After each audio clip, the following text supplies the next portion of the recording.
Welcome back to the We Are Here podcast. I'm Paul. And I'm Tony. And today we're joined by Derek Barichello. Derek is the Executive Director of the Streator Chamber of Commerce and the facilitator for the Streator Area CEO.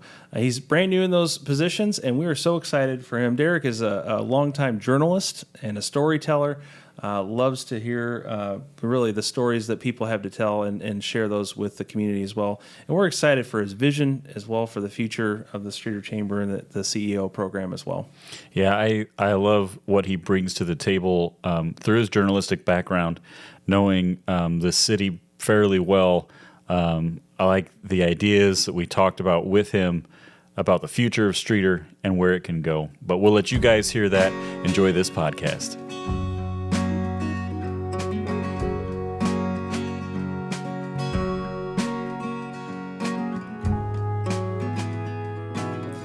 Welcome back to the We're Here podcast. We're here today with Derek Barichello. Yes. Did I say it right? Yep, okay, you got very it. good. All right, first time. All right, Yeah. nailed it. He is the executive director, the new executive director for the Streator Chamber of Commerce, and also the facilitator, I think, is your official title for the CEO program, for the Streator Area program. CEO program. And has been a member of our community your whole life, I think, or pretty much your whole life. For the most part, And worked for the newspaper, all sorts of things. So have a very interesting set of things to ask you, and just excited to hear about your career. Thanks for joining us today. Yeah, thank you. Yeah, I appreciate it. This is a cool opportunity. Absolutely, we're so excited to have you. Excited for your new opportunity and your new job as well. So, Derek, tell us a little bit about your story. About growing up in Streator. What was it like? What do you remember? Yeah. Born in Streator, graduated Streator High School, went away to U of I for 4 years, studied journalism there, got my journalism degree. My first job out of college was in Albany, Georgia. Oh, nice. So I have spent some time away from Streator. I did an internship in New York, for MSNBC for 9 weeks. So that was really cool. I ended up back at the Times newspaper for a short while covering sports. Mm-hmm. And then I went to Dixon, Illinois, where I worked for the Telegraph, and I covered the aftermath of the Rita Crunwell scandal. I don't know if you're familiar with that, where a woman who worked for the city basically took $53 million from the city. Yeah. So I was able to cover the aftermath of that, looking at how that all happened. So that was really cool. So I was in Dixon for a year, and then I got recruited back. My wife, Julie, and I got recruited back to Ottawa, and Ottawa Streator, the Times. Yeah. And I was working there ever since until I got the Streator Chamber job just a couple weeks ago. So my whole career has been in journalism, and now I'm taking a leap into new realm. Into a new realm. Yeah, very good. So was that kind of your dream, was to move back home, or is that just kind of how it came about? It was nice to get close to family. Yeah. That was a big draw, and then we also had friends, that worked at the newspaper. Yeah. So those were the two really big draws in bringing us back to Streator. Very good. Yeah, that's exciting to be able to be that close with family, and especially I don't know if you're like my family. We grew up, all the cousins were always together and things like that. Mm-hmm. But that's how we were growing up. So. It's good to be back home with people you know. So, what do you love about Streator? What do you think? Sure. What makes you most proud of Streator and being a Streator native? I love these little Midwest towns too. Streator is it has its own unique character too. But like all these towns have their own character. Ottawa, Streator, Dixon when I went up there, and it's just cool because they're kind of characterized by the things that made them what they were. Streator starting as a coal town, and then it had the glass history. So Streator has this manufacturing background, which kind of makes it unique because it's in this agricultural center. But really, Streator's history is really rooted in manufacturing and the railways, and that kind of gives it that like a working character, that work blue collar working character, and that's really cool, and it kind of separates it and gives it its own uniqueness from the other towns in the area. So and maybe I hope this isn't too much of a curveball here, but just thinking as a journalist, how do you see some of the stories that come out of towns like Streator and these small places? How does that affect, the narrative, I guess, overall versus like the big city? You said you've been in New York for a short while and, out in Georgia and so kind of in the southeast in that area. How do you see that affecting, even the narrative that we tell ourselves and the way that we talk about ourselves and we act? How do you see that affecting us? Is there a difference here? Yeah, I mean, Streator should be prouder of itself, I think, because it's usually the people who are traveling to Streator that really see a lot of its qualities and say, wow, this is a really cool place. You guys have a great hometown. And sometimes we take some of those things for granted, and it takes sometimes traveling outside to see some of the things that are Streator's, stronger qualities. Yeah. The fact that it is mostly quiet. It's a mostly quiet place. It's, as far as living and comfortability and, just some of the the restaurants, some of the you get to know the people who are running the restaurant. You've got that connection and familiarity, and the city park is a great place. Like to have a park like that is takes up that whole. I mean, I think it's larger than a city block, but it takes up that whole area, and the big oak tree, all of that stuff. Yeah. That people are kind of wild when they see a park like that with the band shelter in there too. Well, and people, you said it's mostly outsiders. That's that's really part of why we started this podcast. Is we wanted people to see the positive. We want Streator people to feel good about themselves, right, and to be able to celebrate some of these things. And so we've seen that too. That it seems like there's an outsider perspective that says, wow, you guys have a lot going on for you that maybe we don't even realize because we're surrounded by it. It kind of becomes wallpaper, so to speak. It becomes so familiar to us that, and so do the negatives sometimes too. We just become so focused on those things. We have that bias in that way, I think, sometimes. But it's good to hear that we have good things going, and from an outsider perspective and. As somebody that's been here and then gone elsewhere and seen some of what the rest of the world has to offer, and it's good to celebrate those things, I think. So, I agree. So thanks for that perspective. Yeah, that's exactly why we're here, doing this. So I think that's really helpful. So let's talk about your change in career path, and if you want, definitely talk about journalism too. But what led you down your career path as far as you've been so far, and what made you decide to pursue that executive director job with the chamber? It's just the whole time as a journalist, you have like this ethical thing where you don't get involved in the story.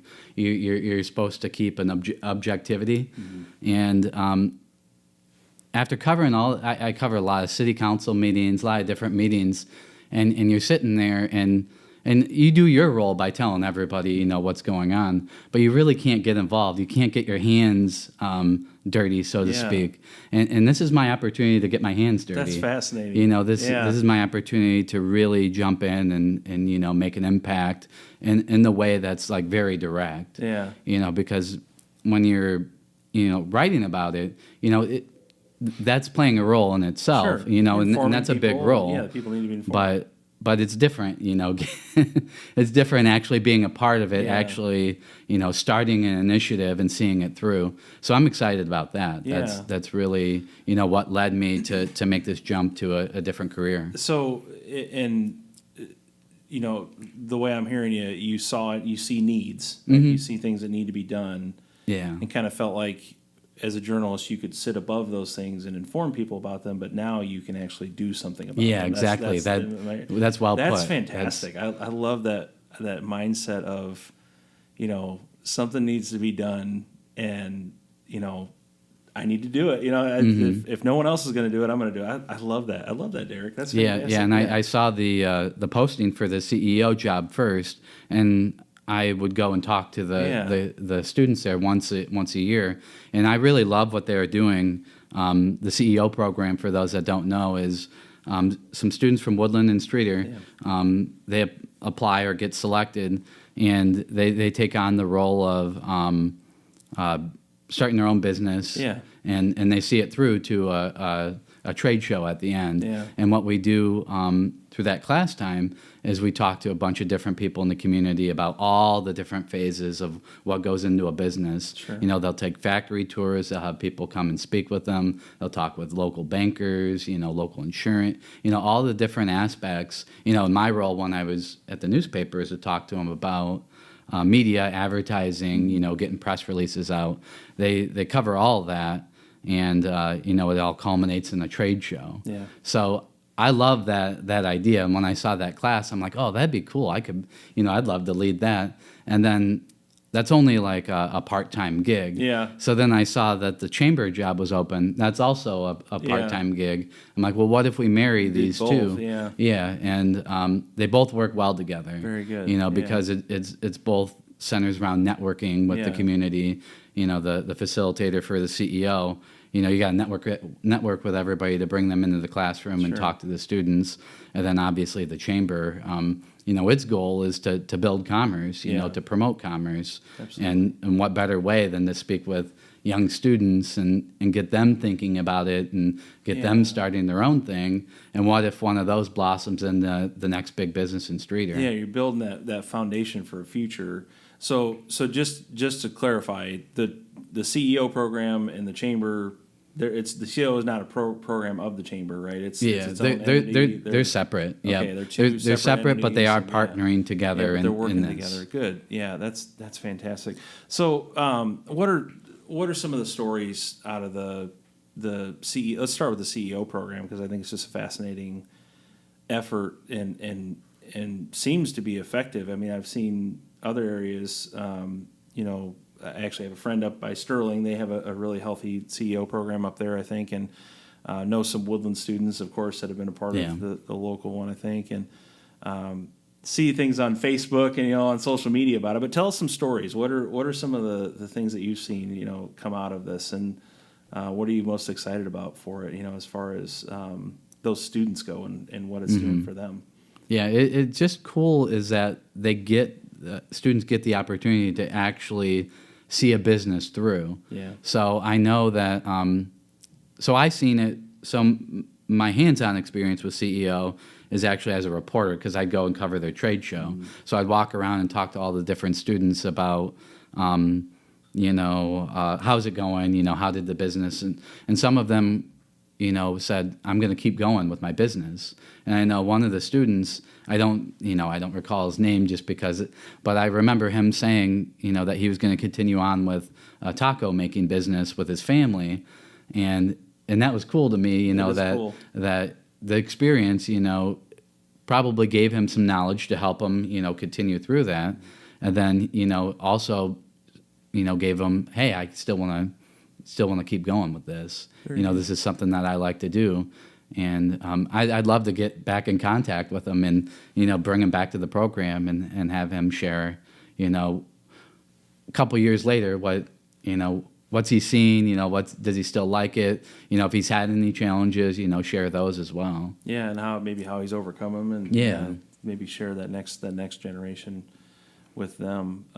You know, as far as the chamber goes, share with us what's the chamber's mission? What you know, it's about commerce, but for the kind of everyday listener, what does that mean? What's the mission of the chamber? Well, it's kind of you know, there's more power in numbers. So the chamber is a member organization. So you bring all the businesses and all the industries together, and then the idea is to promote Streator, you know, as much as you can. Promote those businesses because there's more power in numbers than there is just with one.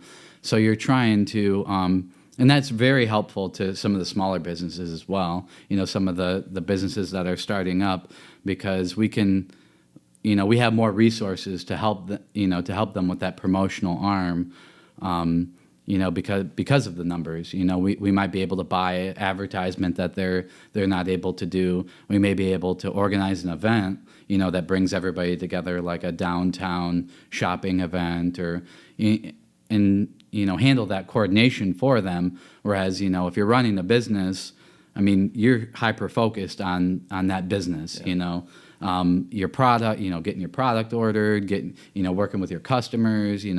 There's that hyper focus on all the different things that go into a business. The chamber can handle that arm for you, the promotional arm, and really get that word out for, and promote you through the power of numbers. Yeah, so it's not people losing their individual identity. It's really, like you said, it's that power in numbers, people coming together.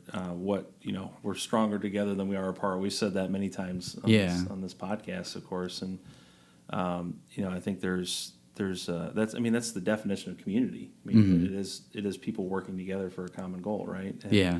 And so my goal really is to put the spotlight on all these different businesses and industries.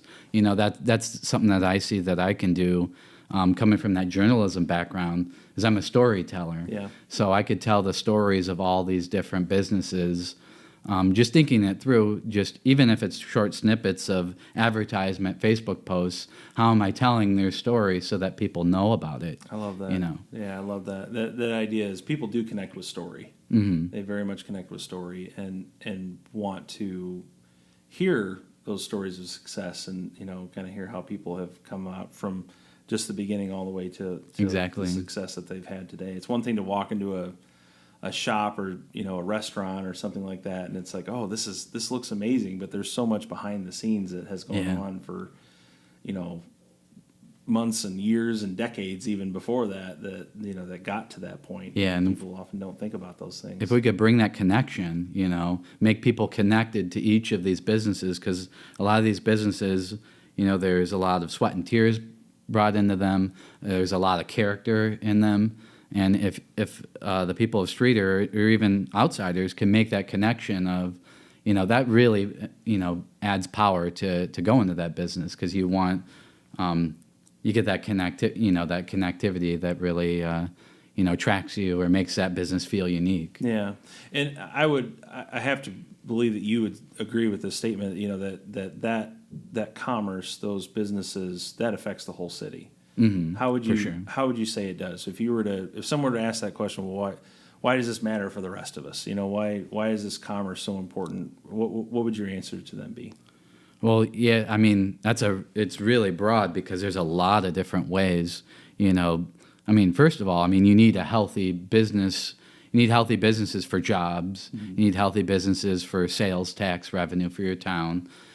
Property, all it just gets into the nuts and bolts of why do you need healthy businesses? Well, you need them, to make your town healthy, so that your city's budget is robust enough to where it can provide parks, it can provide police, it could provide, all the things that a town needs. Better roads. Yeah, it's all connected. If you're complaining about that pothole. If you're complaining about that pothole, the way to contribute to helping that is to shop local, because that sales tax money goes into Streator, and then they're able to spend it on services to the community. Absolutely.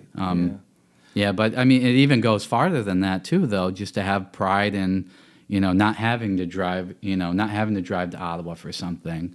How nice is it to have restaurants and businesses that you can utilize in town, to where you don't have to make that drive to Ottawa or Peru. You can stay in Streator, and then, it just makes it more convenient as well. Yeah. Anything else that you think maybe most people miss as far as a connection to a healthy commercial section? What do you think most people miss? Is there anything else that maybe people don't connect, or maybe people be surprised are connected to having healthy businesses locally? Yeah, just even thinking about it more, it's just even tourism.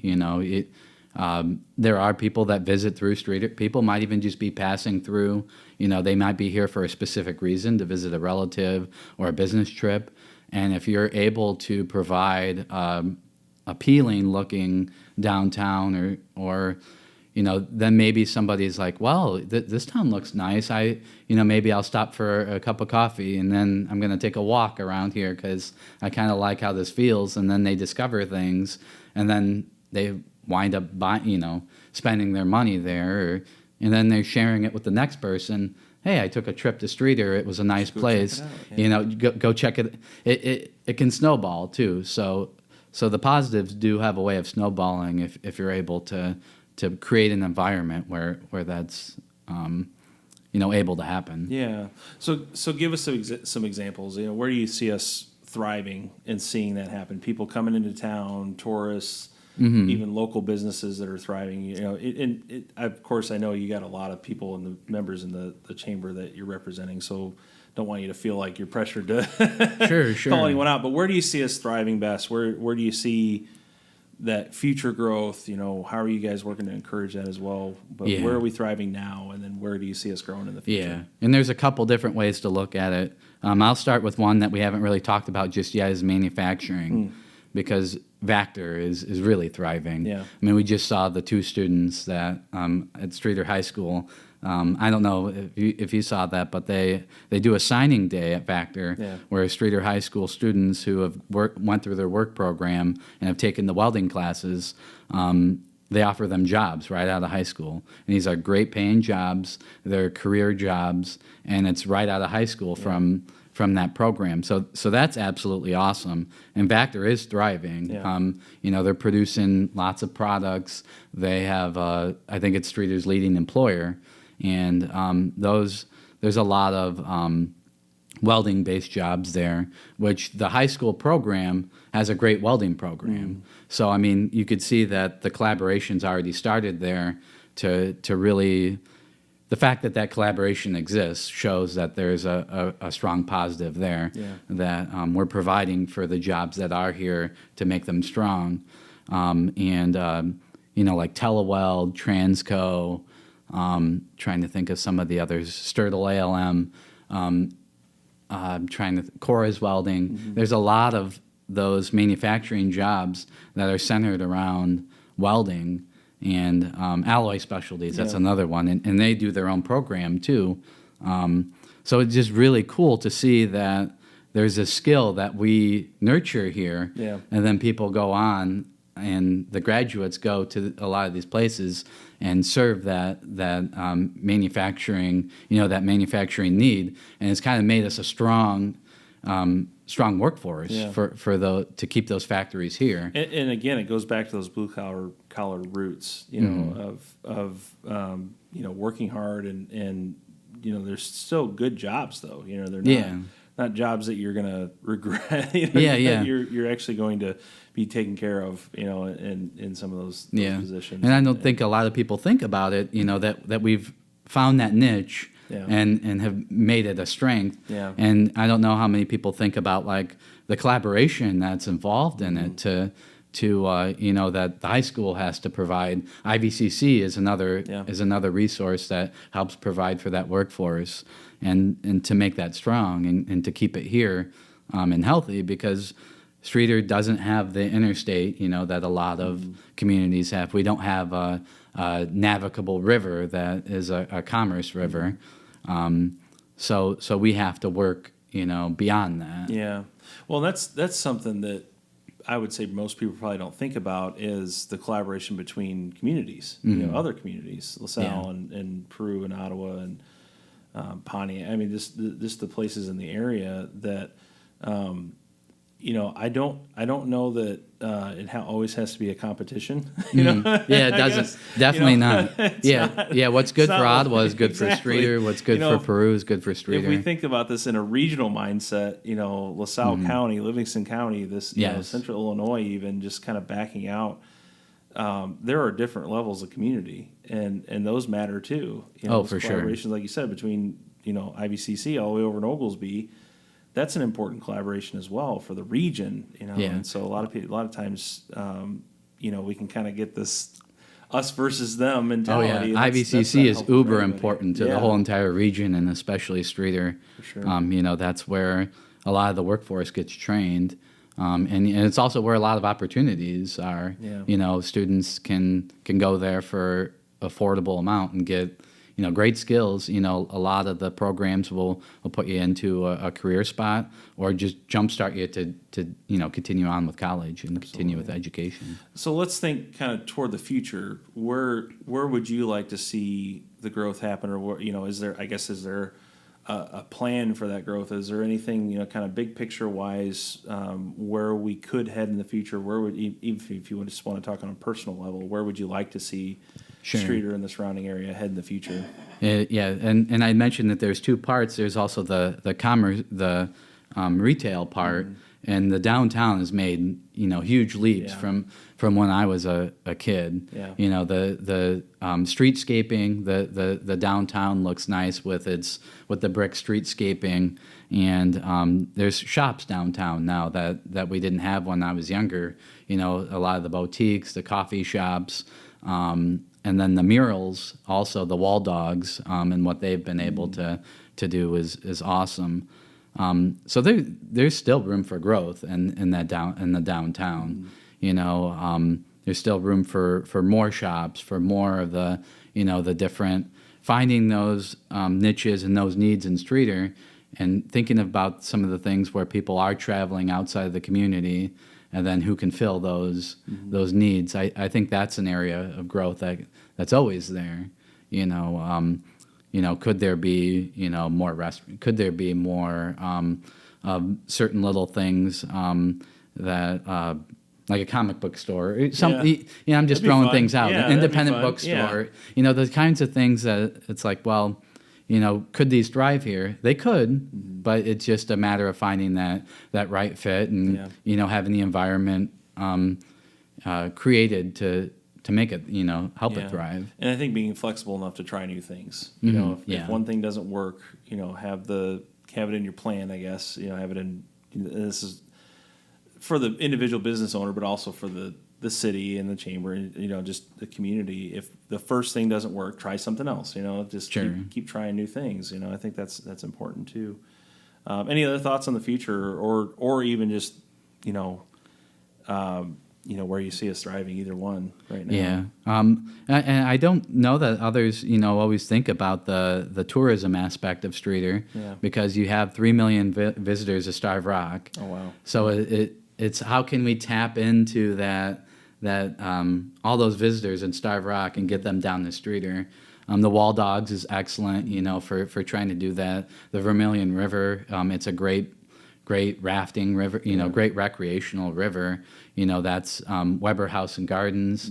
That's a nice tour. You can go and look at the gardens that he's created. Trying to think, the city park. You start to think, and then you want that shopping sector to be that part of that as well. The businesses downtown that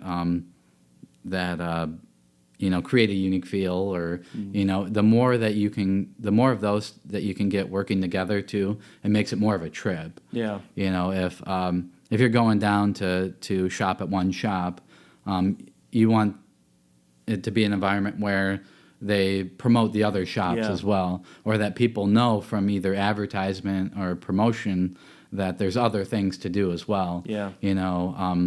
You want an answer to the question of, what else can I do? Yeah, what else can I do? What else can I do here? We want to have that answer readily available, and we want visitors to know that. Yeah. If we could get them to know it before they come, awesome. But even if they're here and they ask that, we want to be equipped to hop right on it. Here's the list. Yeah. We've got a list ready for you. And there is so much. My wife and I were so we interviewed Tony Pettit last month for Good Morning a Day. And so my wife and I took a trip after talking to Tony. I was like, I got to try this cake she's talking about, right? Oh, yeah. And have breakfast there. So we went for breakfast, and we did. We had a really good breakfast, or brunch, I guess it was, and got out and walked north from Good Morning a Day, and walked up Main Street, or sorry, west, not north. What am I talking about? Directions are all messed up. Walked west and walked all the way, pretty much to Park, Bloomington Street, that area, and came back and just hopped in each little shop along the way, and and some of it was just, we were just kind of window shopping, and we bought some things too, and it's such an experience. It's such a good place to spend a Saturday morning, or if you have a day off, just to go and relax. If you want to hop another block north, 2 blocks north, and you can experience the whole park, and there's so much there, and you know, just some familiar faces. I mean, we saw so many people we know, and you know, friendly faces. It's such a good area to just come and experience. If you haven't done it yet, you really should. And make a day of it. You know, plan on making a day of it, and just hopping into the little mom and pop shops, I guess, and see what they have. Some unique things there. So you have like Refurbished Treasures, Queen Bee, God's Will. You know, for a thrift store, there's all sorts of little treasures. I guess you call it the a record veranda. store up there. The veranda has a bunch of old records. What's more than just that? Classic art. But and then his wife owns H&H Mercantile, which we is stopped in just down H&H, and they've got all sorts of unique. More of Me, and then More on Main, the coffee shop has shops in it. Three Wishes and Legends in there. There's a lot to so many places to stop in, you know, and so make a day of it. I mean, that's what I would say is, you know, don't just plan on hopping in one place, and because there's so much more to see. There really is. So, and it's good to see that area thriving. Let's talk about challenges. You know, what is, and some of it we've already discussed. You know, some of it is social media, advertising, getting the word out about your business, things like that. But what are some of the other challenges that maybe, if you were to talk to a future small business owner or an entrepreneur, you know, somebody who was trying to get something started in a small town like ours, what would you tell them? What would you talk about with them with the challenges? One of the challenges I'm hearing right away is just overcoming Streator's image. And that's number one on my list, is to promote that positive image, that there's more to Streator than some of the headlines that are getting out. That is a challenge, and that's something that, you know, the city's working on, the police department's working on, and, you know, we have to put faith that that's going to get better and that they're going to be able to find, you know, the solution to that. My job is to show that there's more to Streator. Like, if you're just looking at that and you think that's the story, that's only a small part of it, and you're missing out. You know, you're missing out on the downtown. You're missing out on the great people here, the great festivals that we do. So I do think that is a challenge, because I've heard business owners telling me they'll have a customer come in and they'll ask about that. They'll say, "Hey, is it safe here?" And it's like, It is. Yeah, we live here, we work here. Yeah, we live here, work here, and it is safe. And you know, you want to be realistic about the challenge, because we have to overcome it, and we all have to do our part to help, you know, defeat it. But at the same time, you know, it doesn't define us. No. And we can't let it define us, because I think the moment that we allow it to define our community, you know, we can't give up like that. There's too much more. There's too many good things here to let that be the story. So what are some practical ways that people can not let that define us? How can we work against that negative image? I think it is just, you know, talking about the good stuff, for sure. Just really pump out a lot of the good stuff. You know, Ingle Lane, that's something that we haven't mentioned. That brings people from all over the region. I mean, some of the folks that are participating, you know, are from as far as Peoria. And we have a wonderful community theater that attracts all sorts of people. And, you know, it's promoting those good things, too. It's saying that, you know, did you know we have a really cool theater? Yeah. You know, did you know that, you know, the townspeople got together and started an organization that put all these murals together? And we had a big group come down and paint all these things in a week or two. And look at how cool these murals are, and they all tell a story of our town. You know, that's one of the, or just even sharing, you know, that connection we talked about earlier with how we have this thriving welding community. You know, focus on the positives, I think, you know, and try to make it more about, you know, what we are, rather than just the one thing that people want to talk about here. And also, it's okay to say, you know, I feel safe here. Yeah. You know, share your own story of, hey, I feel safe. I think that helps too. You know, if you're a shop owner or just a visitor, or a resident, you know, talking to a visitor, it's, you know, hey, I feel safe. You know, that it's not something to overly worry about. I have to balance that because I don't want You wanna be to I don't want to realistic. minimize Yeah. that challenge. Yeah. You know, it certainly is a realistic worry, and I understand why people are coming in and asking about it, but it's just not the whole picture. Is what I would Yeah. try to share with anyone. Yeah, I think anytime someone presents that idea of, like, well, what's going on in Streator, and then they present these negative things they hear about in the news, and again, we have that bias toward the negative. Everybody does, and so I think just pointing, like you said, point to, well, here's something positive. They have those ideas ready. There's been 2 weekends in a row that the park has been filled with events. Yeah. The Yeah. food truck festival, which we went to and ate a bunch great. of food. It was awesome. Yeah. There were bands playing all day. Then the Memorial Day Yeah. stuff going on over the weekend, and it was Park Fest, packed. yeah. Park, All like those people are things, having yeah. fun and enjoying their lives. Yeah. People don't do that if they're terrified Right. Yeah. to go places. Yeah, Like, and Yeah, the exactly. park was packed. Yeah. Packed with people. I mean, Yeah. no, not a worry among us. Yeah. I mean, I was there with my family. We were there most of the day for the food truck festival and had a great time.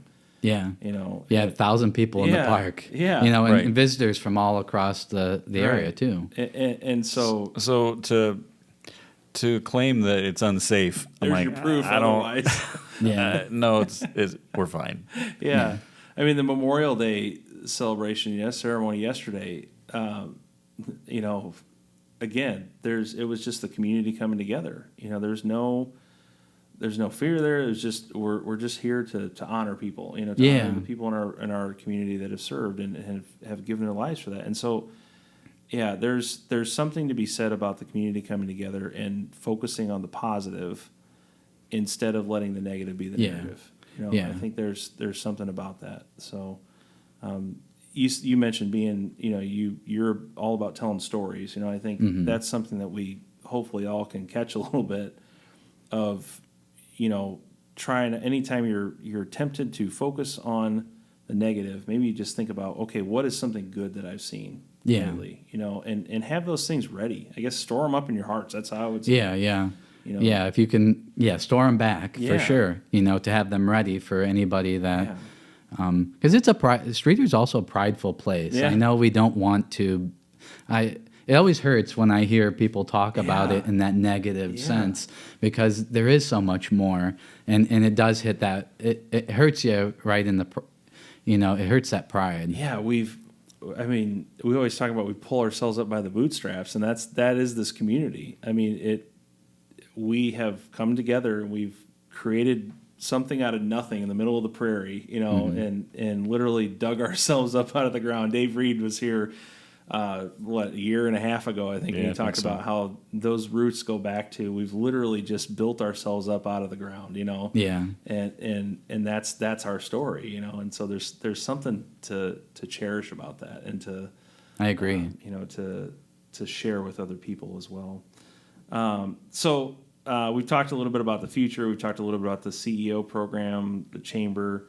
I think as far as your hopes, your ideas for the future, I'm glad, Derek, that you're kind of getting to get your hands dirty, like you said. Yeah. Now, anything else? Any other thoughts on the future challenges? Anything else? What would you, if you were to share one message with our listeners? This is the main thing and the most important thing. What would you share as far as how people can get their hands dirty and what they can get involved with, and what they can do locally to help Streator grow and thrive? I would say is that it's possible. I mean, it's possible to continue to grow and thrive. I think that it's just having that belief and that confidence that we can get there. I think you have to have that at the outset, and it helps to. It's okay to think big. It's okay to think, don't say that this can't happen here. This can't. Say it can, and then think about how can it, and then that's a better way to work from, to make even a bigger vision or a bigger goal and work toward that, because then you're starting to troubleshoot through your goal of, well, how can we make this happen? How can we keep, maybe this didn't work, but maybe this will, because you're working from having a big goal and you're trying to set out and achieve it. So I think that would be my message is it can happen here. Believe that it can happen here and have the confidence. Yeah. And then we can work toward it. Yeah. If we can buy in and have that collective confidence, then we can make some things happen for sure. What a great message. I love your heart. Thank you. It's good getting to hear that and hearing that message. So you've got some things here I think you Sure. want to share with us. This is going to be Sure. coming out at the beginning of June, but you've got some events coming up too. So where can people engage with the chamber, with CEO, all those things? Yeah, go ahead and share it with us. Well, if this is coming out in June, then I think this might be expired. June, so that's May. Yeah. So we do have a Streator CEO program Okay. coming up, but it will have happened on May 30th. Okay. But I believe, though, if you did miss that May 30th program, you still will have an opportunity to sponsor the program. Because at that program, I'll have talked about, what the CEO program's about. Sure. And, trying to get some people on board to help sponsor it. But there still probably will be an opportunity to get a hold of us and sponsor it. And you can reach out to us at streatorareaceo@gmail.com. Okay. So if you're still interested in that and you missed that May 30th program, there's still opportunities. Just reach out to us Okay. and we'll help you. All right. The Streator Chamber's next big event is annual golf outing. Okay. So that's going to be at the Eastwood, and it's on June 13th, Friday, June 13th. So there's all different kinds of ways you can participate. One of them is businesses can sponsor a hole. They can also sponsor a team. You can put that together as well in a package. If you're just golfing, it's $80 for an individual, $300 for a foursome, and then there's a $20 no hassle package too that includes mulligans and a refreshment cart ticket and all sorts of cool stuff that you can enhance your experience with $20 extra. I would need all of the mulligans. Yeah, there you go. Yep. So definitely invest in the no hassle. Yep. So that registration starts at 10:30 that morning, but you can pre-register too. Okay. You could give the chamber a call at 815-672-2921, or you can email us at info@streatorchamber.com. For the sponsors, they can also reach out to us that way. To sponsor a hole is $100, but you can also sponsor. That would mean that you also have a prize that you give. If you want to sponsor a hole and have us take care of the prize, it's $125. Okay. All right. Fantastic. And that'll actually be after this episode airs too. So if you like to golf, so if that's coming up, be after this episode airs. So yeah, people can still sign up. Well, there you go. As they're hearing that. So. But we'll put we'll put the websites and things like that links in the description of the podcast. Absolutely. So when people hear it, they don't have to remember. They can just go look for the info. Yeah. Anytime you want to just reach out to the chamber if you have ideas or want to talk about any of this, just go ahead and give us a call. Give me an email. I'm glad to talk to anybody who's got ideas, or even if you have some feedback. Criticism is always the way to get better, because then I can hear what's not working and we can work off that as well. Sure. So there you go. Open invitation. Yeah, open invitation. If you've got, if you've been concerned about something, let's get our hands dirty together. Though yeah, I think, exactly. I would guess that that's going to be part of the conversation too. It's like, okay, well, what can we do together to fix this? But if you're gonna give criticism, let's do a criticism sandwich. Yeah, something good. Yeah. Then the criticism. Then end with something good. Yeah. That's what my mother always taught me. Yeah. Yeah, that always is a nice way to do it, for sure. Yeah. Yes, because we can build off some of the good too. Absolutely, absolutely, and there is plenty of good to focus on too, and so that's what we want to celebrate. Well, any final thoughts, Derek? Anywhere else you want to point people to? Any other websites, anything like that for people to? Well, I just thank you for the opportunity. This is awesome. Well, thanks for being here with us. I really appreciate the promoting the chamber and promoting the CEO program. So Absolutely. So that's much appreciated. Well, maybe we'll have you back sometime. We can hear about the success of for sure. the CEO program and things in the future. So, but yeah, thank you for being here. Yep, thank you. All right. Well, thanks for joining us for the We Are Here podcast, and we will see you next time.